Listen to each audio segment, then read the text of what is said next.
Dengarkanlah baik-baik, wahai cucu-cucuku. Jika Anda tiba-tiba merasa nafas sesak dan pundak memberat saat melangkah di atas jembatan ini, berhati-hatilah. Itu bukanlah angin malam biasa, melainkan tanda bahwa gerbang gaib dimensi Mataram kuno baru saja terbuka tepat di hadapan Anda. Jembatan ini bukanlah sekadar bongkahan batu dan besi yang angkuh membentang di atas air. Ini adalah urat nadi spiritual yang menyambungkan dua dunia yang pantang bersinggungan. Di balik tenangnya arus sungai purba di bawah sana, bersemayam sebuah peradaban bayangan yang menolak untuk dilupakan oleh gerusan zaman dan kesombongan manusia modern. Sungai ini telah mengalir jauh sebelum raja-raja tanah Jawa menancapkan panji-panji kebesaran mereka di bumi Nusantara. Arusnya yang hitam dan pekat menyimpan memori tentang ribuan nyawa, tumpahan darah, dan rapalan mantra sakti dari para pendahulu kita. Jangan pernah terpedaya oleh permukaannya yang bisu dan seolah tak bernyawa. Alirannya adalah pembuluh darah bagi bumi ini, membawa sisa-sisa energi luhur dari para leluhur kita yang agung. Setiap riaknya menyuarakan tembang duka dan mantra suci yang dilantunkan para karuhun menggema melintasi lorong waktu yang tak kasat mata. Ketahuilah, sungai purba ini tidak dibiarkan mengalir tanpa penjagaan. Di palung yang paling dalam dan gelap, bersemayam entitas air purba yang telah mengikat janji abadi dengan raja-raja Mataram masa silam. Mereka bukanlah siluman biasa yang haus darah, melainkan panglima gaib berwujud danyang penguasa sungai yang sisiknya sekeras baja dan nafasnya sedingin es malam.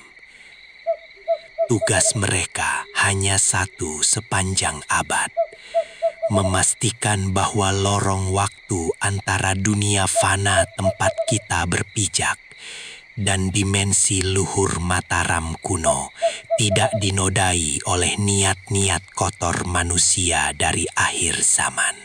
Dan jika mata batinmu terbuka untuk melihat kebenaran alam semesta, engkau akan menyaksikan mereka. Pasukan tak kasat mata dari era Mataram kuno berdiri berjejer dengan sangat gagah di sepanjang pilar-pilar jembatan ini. Mereka menggenggam erat pusaka berkarat yang ketajamannya melampaui senjata fisik apapun di dunia ini. Jiwa-jiwa prajurit ini telah diwakafkan untuk menjaga perbatasan dimensi, menolak mati demi mempertahankan titah sang junjungan ratu dan raja.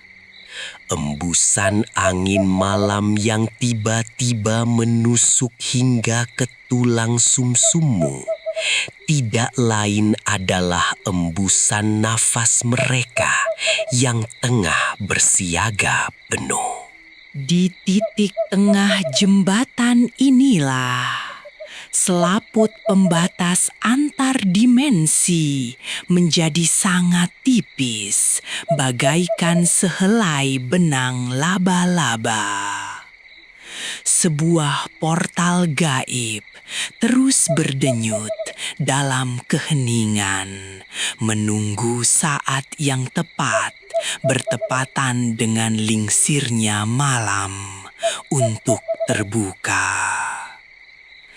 Ketika keselarasan alam semesta terjadi, hukum fisika luruh kembali ke pelukan bumi.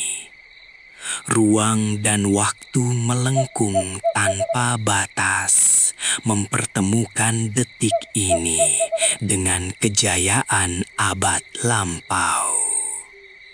Jika engkau lengah dan melangkah tanpa permisi di titik ini, jiwamu bisa terenggut, tersedot ke dalam pusaran masa lalu tanpa jalan pulang. Para leluhur kita yang linuih sangat memahami ancaman dan bahaya dari gerbang dimensi ini.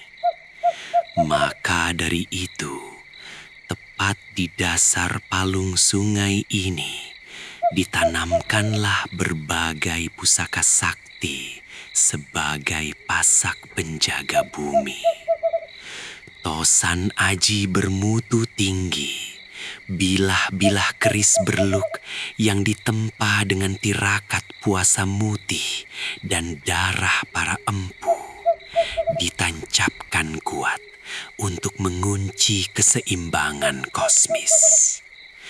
Pusaka-pusaka rahasia inilah yang menahan dengan susah payah agar energi dari dimensi bayangan Mataram kuno tidak meluap liar dan menelan dunia nyata kita yang teramat fana ini. Sebagai pewaris kearifan lokal yang tersisa, diri ini hanya bisa terus mengingatkan. Sungguh disayangkan, banyak manusia akhir zaman yang melintas dengan ponga, menganggap jembatan ini tak lebih dari susunan beton mati. Mereka tertawa lepas, merusak tatanan, tanpa sadar bahwa gerak-gerik mereka tengah diawasi lekat oleh ribuan pasang mata dari alam kelam yang penuh dendam. Kesombongan adalah pantangan dan dosa terbesar saat engkau menginjakkan kaki di atas pusara peradaban kuno. Alam gaib tidak butuh disembah. Mereka hanya menuntut sopan santun demi menjaga kedamaian semesta. Di malam-malam sepi yang menggigit, sesekali rintihan pilu terdengar sayup menembus deru arus sungai di mawar sana. Suara itu adalah ratapan dari jiwa-jiwa penasaran. Mereka yang dikorbankan demi kelancaran pembangunan di masa lalu, atau nyawa yang ditelan oleh murka pusaran air. Mereka terjebak dalam siksaan di zona demarkasi, terombang-ambing di antara kehidupan fana dan keabadian Mataram. Tangan-tangan astral mereka seringkali menggapai putus asa ke atas jembatan, mencari jiwa manusia yang masih bernafas, mencoba menarik siapa saja yang hatinya diliputi kebimbangan dan pikirannya hampa. Itulah sebabnya, cucu-cucuku, pada malam-malam tertentu yang dikeramatkan oleh penanggalan kuno Jawa, engkau akan melihat sisa-sisa sesajen meramaikan sudut-sudut jembatan ini. Kembang setaman yang wangi, kemenyan yang dibakar meretas malam, dan rapalan doa tulus bukanlah wujud kemusyrikan yang dangkal. Ritual itu adalah bentuk diplomasi purba warisan nenek moyang. Sebuah negosiasi gaib antara manusia dan penjaga dimensi. Merawat sesajen pada hakikatnya adalah merawat ingatan kita. Memberikan penghormatan agar kedamaian berdampingan dari dua dunia tetap terjaga kuat tanpa ada pihak yang merasa dikhianati. Suatu ketika, Bila kabut malam turun begitu pekat, hingga kau tak mampu lagi melihat ujung telapak tanganmu sendiri, mundurlah perlahan. Itu adalah pertanda mutlak bahwa sang raja bayangan tengah berkeliling menginspeksi batas wilayah kerajaannya. Kehadirannya mengaburkan nalar dan tidak bisa diukur oleh akal sehat manusia manapun.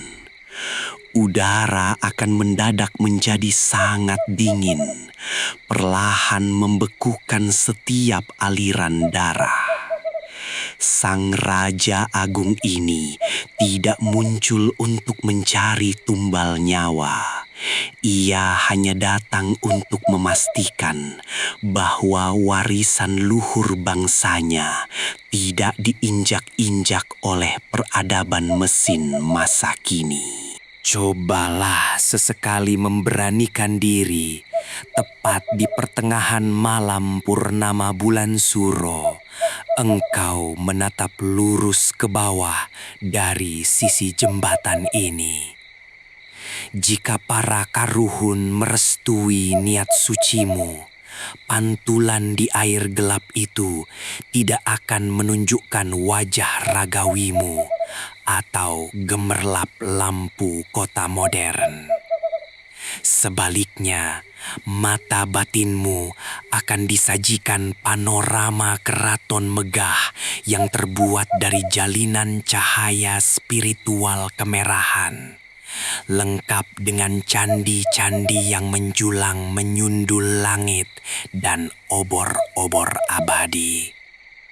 Itulah wujud nyata dari dimensi mereka, peradaban paralel yang hidup bernafas tepat di telapak kaki kita. Seringkali dalam senyap, sang penjaga jembatan termanifestasi, merubah wujudnya menjadi seekor harimau putih yang teramat agung.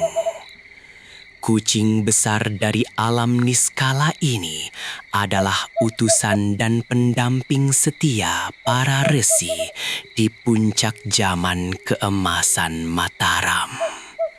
Langkah kakinya menyapu angin tanpa bersuara, namun pendar auranya sanggup meluluhkan dan menundukkan nyali manusia paling berani sekalipun di muka bumi. Harimau putih suci ini hadir bertugas untuk mengendus niat terdalam manusia. Ia melapangkan jalan bagi mereka yang berjiwa tulus dan menebarkan teror bagi hati yang dipenuhi kelicikan. Namun, perhatikan ini dengan seksama. Saat teguran halus dari alam tak lagi dihiraukan manusia, semesta akan menunjukkan kuasa murkanya yang tak terbendung. Pernahkah engkau mendengar desas-desus tentang mereka yang mendadak linglung melangkah di tengah jembatan ini? Mereka berjalan berputar-putar tanpa tujuan bagai orang gila, seolah kehilangan arah peta kehidupan. Itulah saat di mana tarikan dimensi Mataram kuno menelan kesadaran fana mereka seutuhnya. Raga kasar mereka masih membeku di dunia ini, namun jiwa mereka yang tersesat tengah diadili tanpa ampun di pengadilan gaib masa lalu.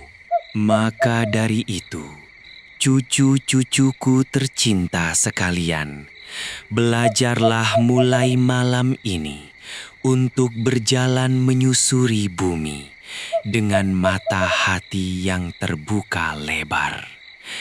Tanah Nusantara kita ini teramat kaya, bukan semata-mata dari hasil buminya, tetapi dihidupi oleh rahasia spiritual kuno yang tertidur di setiap jengkal tanahnya. Jembatan tua ini, aliran sungai purba ini, dan jejak dimensi Mataram kuno yang tersembunyi adalah pengingat keras bahwa kita hanyalah musafir kecil yang lemah dalam lini masa semesta yang tak bertepi. Selalulah tundukkan kepalamu, pelihara rasa hormat, dan jangan pernah putus menyebut asma Sang Pencipta alam. Pada akhirnya, segala ketegangan energi dan gerbang dimensi magis itu akan perlahan menutup wujudnya seiring dengan menyingsingnya fajar dari ufuk timur. Jembatan gaib ini kembali menyamar menjadi struktur beton yang bisu, kaku. Dan sungai purba melanjutkan alirannya menuju muara kehidupan biasa. Namun, tanamkanlah hal ini di benakmu selamanya. Jaring pembatas dua dunia itu tidak pernah benar-benar lenyap dari sana. Kapanpun malam kembali menurunkan tirai gelapnya, dan kabut tebal kembali memeluk bumi, pasukan Mataram itu akan kembali terbangun. Berhati-hatilah melangkah di bumi Nusantara, karena masa lalu selalu menunggumu.